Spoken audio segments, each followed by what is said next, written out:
Hello friends, welcome to A to Z Tamil channel. இன்றைக்கி தி ஜானகிராமனோட சிலிர்ப்புங்கிற சிறுகதையை பற்றி தான் பார்க்க போகிறோம். ஒரு இயல்பான மனிதனுக்குள்ள நுட்பமான மனிதநேயம் இருக்குங்கிறத இந்த சிறுகதை ரொம்ப அற்புதமாக எடுத்து காமிச்சிருக்கு. பெங்களூர்லேருந்து திருச்சிக்கு வந்த ரயில் அது. திருச்சி ரயில் நிலையத்தில் நிற்குது. மதுரை, மானாமதுரை, ஈரோட்லேருந்து வந்த ரயில்கள் எல்லாம் போனதுக்கப்புறம் ஒரு பெரிய புயலடிச்சு ஓஞ்ச மாதிரி அப்படி ஒரு அமைதியாக இருக்குது. வாழைப்பழத்தோல், ஆரஞ்சு பழத்தோல், எச்சில் பொட்டலங்கள், தூங்கி வைந்த முகங்கள், இதையெல்லாம் தவிர வேறு எதுவுமே அந்த ரயில் நிலையத்தில் இல்லை. அந்த ரயிலில் உள்ள கடைசி பெட்டிக்கு முன்னாடி பெட்டியில் தான் அவர் உட்காந்துருக்காரு. அவரோட பக்கத்தில் அவரோட பையன் தூங்கிக்கிட்டு இருக்கான். அவன் கையில் வச்சுருந்த ஆரஞ்சு பழம் நழுவி ஓடுது. அதை பார்த்தோன்னா அவருக்கு ஒரு நினைவு வருது. விடுமுறைக்காக ஊருக்கு வந்த இந்த பையனோட மாமாவோட மனைவி இவனை பெங்களூருக்கு அழைச்சிக்கிட்டு போயிருக்காங்க. அவனை பெங்களூர்லேருந்து அழைச்சிக்கிட்டு வர்றதுக்காக தான் இவர் போயிருக்காரு. திரும்பி வர்றப்போ அவரோட மாமா பெங்களூர் ரயில் நிலையத்துக்கு இவங்களை வழி அனுப்பி வைக்கிறதுக்காக வந்திருக்காரு. வண்டி புறப்படுறதுக்கு ஒரு 5 நிமிஷத்துக்கு முன்னாடி இந்த பையன் அவங்க அப்பா கிட்ட எனக்கு ஆரஞ்சு பழம் வேணும்ப்பா அப்படின்னு கேட்குறான். அதை பார்த்துட்டு கொஞ்சம் கூட கேட்காத மாதிரி அந்த பையனோட மாமா முகத்தை திருப்பிக்கிட்டு நிற்கிறாரு. இதை பார்த்தோன்னா அவங்க அப்பாவுக்கு கோபம் வந்துருச்சு. அந்த பையனை பார்த்து முறைக்கிறாரு. உடனே அந்த பையன் வாயை மூடிக்கிட்டான். வண்டி புறப்பட்டுருச்சு. கொஞ்சம் தூரம் போனதுக்கப்புறம் அந்த பையன் மறுபடியும் அவங்க அப்பா கிட்ட மாமாவுக்கு 900 ரூபாய் சம்பளமாப்பா அப்படின்னு சொல்கிறான். அதுக்கு என்னடா இப்போது அப்படிங்கிறாரு. இல்லை, ஆரஞ்சு பழம் கேட்டேன், அதை கூட வாங்கி தரலப்பா.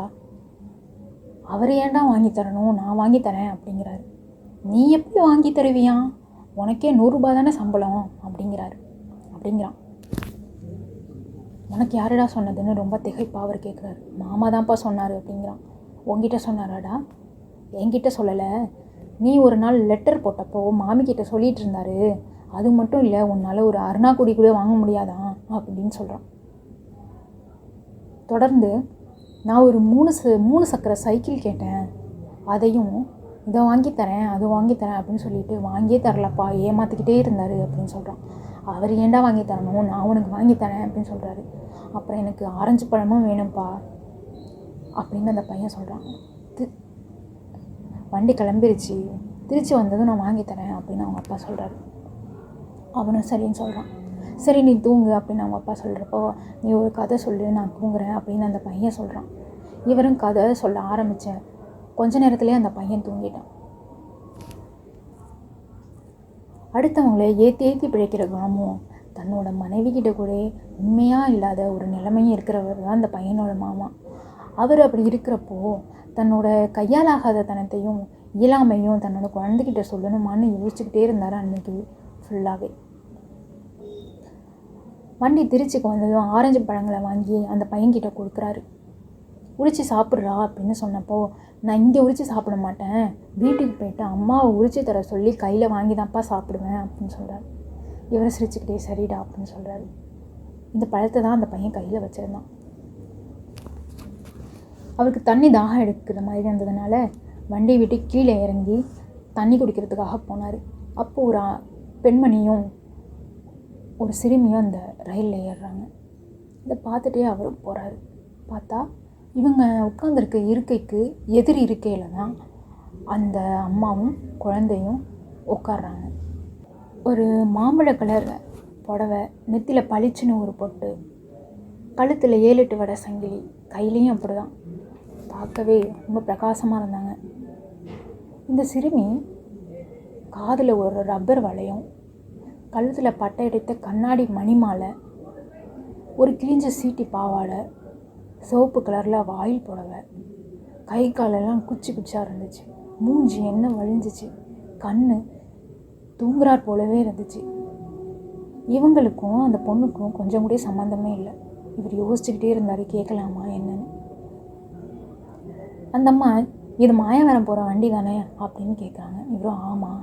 நீங்கள் எங்கே போகிறீங்கன்னு கேட்குறாரு. நாங்கள் மாயவரம் போகிறோம், இந்த பொண்ணு கொல்கத்தாவுக்கு வேலைக்கு போகுது, அதை அனுப்பி வைக்கணும், அங்கே தெரிஞ்சவங்க இருக்காங்க, அவங்க மாயவரத்துக்கு அழைச்சிட்டு போயிடுவாங்க அப்படின்னு சொல்கிறாங்க.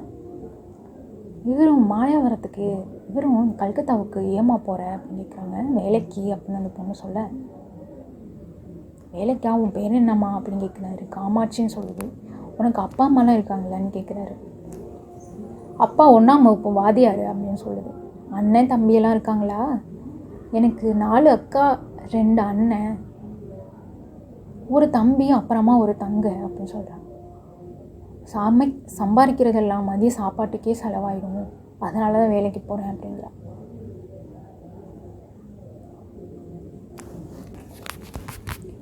உனக்கு என்னம்மா வேலை செய்ய தெரியும் அப்படின்னு அவர் கேட்குறாரு.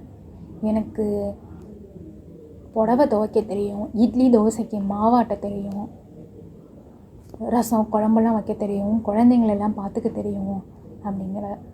இதெல்லாம் எங்கம்மா கற்றுக்கிட்ட அப்படின்னு கேட்குறாரு. ஜட்ஜி வீட்டில் 3 வருஷமாக வேலை பார்த்தேன், அங்கே தான் கற்றுக்கிட்டேன் அப்படிங்கிறான். 3 வருஷமாவா? உனக்கு எத்தனை வயசாகுதுன்னு கேட்குறாரு. 10 வயசாகுதுங்கன்னு சொல்கிறா. அப்போ 7 வயசுலேருந்தே வேலை பார்த்துட்ருக்கியாம்மா அப்படிங்கிறாரு. ஆமாங்கிறான். வண்டி தஞ்சாவூரை வந்து அடைஞ்சிருச்சு. இவர் குழந்தைங்களுக்கு ஏதாவது சாப்பிட வாங்கி கொடுத்துட்டு நாமளும் சாப்பிட்டு வரேன் அப்படின்னு சொல்லிட்டு கிளம்புறாரு. அந்த பையன் போகும்போது இது யாருப்பா அப்படின்னு கேட்குறான். கல்கத்தாவுக்கு போகிறாளா, நம்மளோட தான் சாப்பிட வரா அப்படின்னு சொல்லி அழைச்சிட்டு போகிறாரு. அங்கே போய் சாப்பிட்டுருக்கக்குள்ள அந்த பையன் மிளகாயை கடிச்சிட்றான்.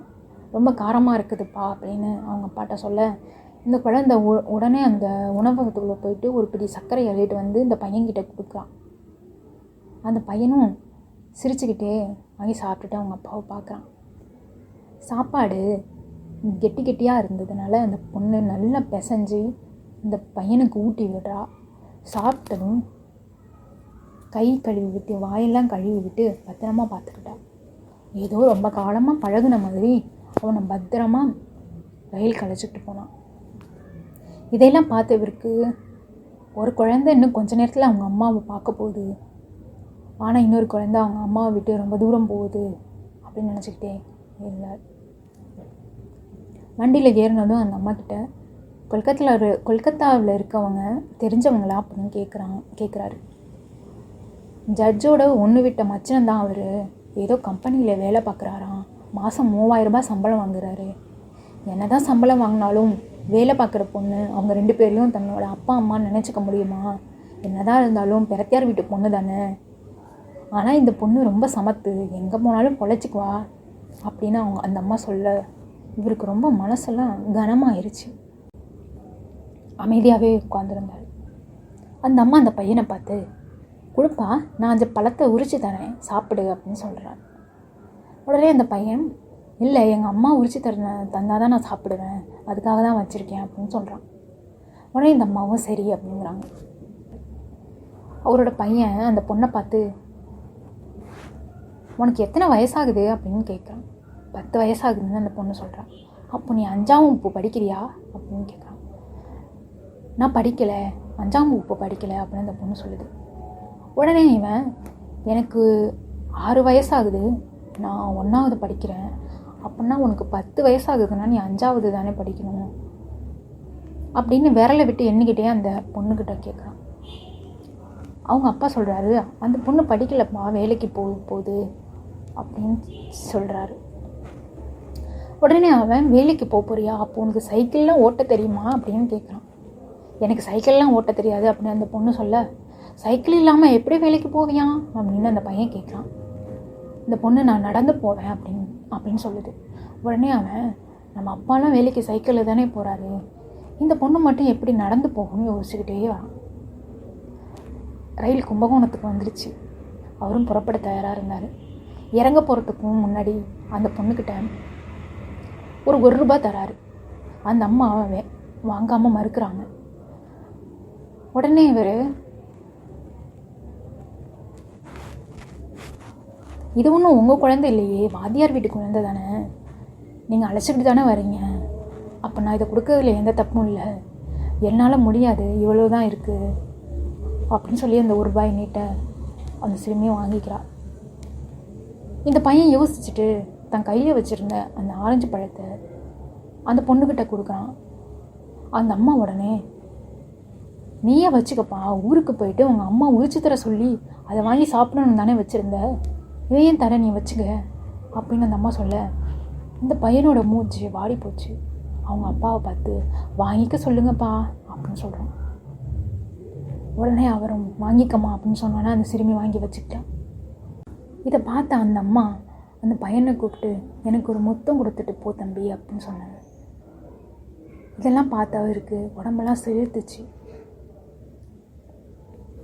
அந்த சிறுமியை நினச்சி அவர் தூக்கம் தொண்டையை அடைக்க தன்னோட கண்ணுலேருந்து கண்ணீர் வர்றதை பார்த்து மறைச்சிக்கிட்டு யார்கிட்டையும் காமிச்சிக்காம அந்த ரயில்லேருந்து கீழே இறங்கி தான் பையனை தூக்கிட்டு நடக்க ஆரம்பிக்கிறாரு.